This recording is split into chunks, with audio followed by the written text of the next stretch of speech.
এই তো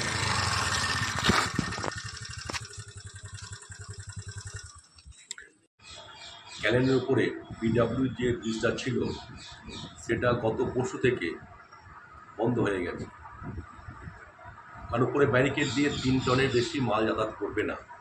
কিন্তু আমরা এই এলাকাবাসী হিসেবে আপনাদের কাছে, সংবাদ মাধ্যমে, মিডিয়ার কাছে, প্রশাসনের কাছে বার্তা পৌঁছাতে চাইছি যে কেন যখন ব্রিজটা হলো, ছোটো ব্রিজটা করলেন, তখন পাশে বড় ব্রিজ করা যেত, সেটা না করে শীতের জন্য ছোটো ব্রিজ করলেন। আজকে জঙ্গলমহলে যে সমস্ত বাস, লরি, বিভিন্ন বড় বড় গাড়ি যাতায়াত করতে সেগুলো বন্ধ হয়ে গেল। আজকে জঙ্গলমহলের এই গেড়াই, হাতকুন্ডা, প্রেমগঞ্জ ইত্যাদি গ্রামের লোকেরা সবারই কাছে পয়সা নেই যে 2 চাকা 4 চাকা নিয়ে তারা যাতায়াত করবে। আমাদের প্রশ্ন, তাদের কথা চিন্তা না করে কিছু মুসলিমীয় মানুষের ব্যবহারে আজকে সেতুটি যে ভেঙে গেল, তার জন্য দায়ী কে? এই এলাকা জঙ্গলমহলে আম আদমি না প্রশাসন?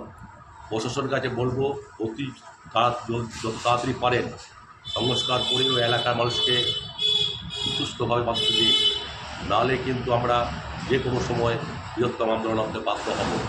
আজকে কেন প্রশাসনের দেখা দৃষ্টিভঙ্গি ছিল না?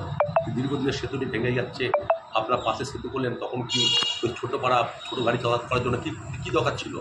সেটাকে একটা বড় সেতু করলে তো ভালো হতো। না করে কী করলেন? একটা ছোটো সেতু করে দিলেন। টাকা পয়সা তো স্যাংশন হয়েছে, ছোটো সেতুর সময় টাকা স্যাংশন হয়। আমরা কি রাজনীতি করতে এসে কি আমরা এটা বুঝতে পারি না যে টাকা পয়সা হইলুট হয়েছে? আমরা অতি জাতীয় কংগ্রেসের পক্ষ থেকে যত তাড়াতাড়ি সম্ভব আপনাদের কাছে দাবি করছি, আপনারা জঙ্গলবনের লোককে রক্ষা করুন। আজকে মানকরে আসছে, মানকরে জঙ্গলবন পৌঁছলাম, মানকরে গ্রামীণ হাসপাতাল, মানকরে নিয়ারেস্ট স্টেশন এবং বর্ধমানে শহরে যে সমস্ত লোকের রোগীরা যাতায়াত করে, ছাত্রছাত্রীরা কলেজে পড়াশোনা করে, তাদের কী হবে? একটা চিন্তা ভাবনা করুন। আপনারা তো শহরে কেন্দ্রে বসে আছেন, আপনারা বিকল্প রোড পাচ্ছেন, কিন্তু জঙ্গলমহলের রোডটা কোন দিকে? বাসটা যাবে কোন দিকে?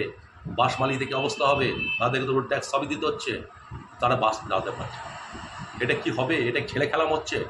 আমরা ধিক্কার জানাই আপনাদের কাছে দাবি করছি, আপনারা অতি অবশ্যই এই রাস্তার বিকল্প ব্যবস্থা করে যত তাড়াতাড়ি শীঘ্র মেরামত করুন। নমস্কার।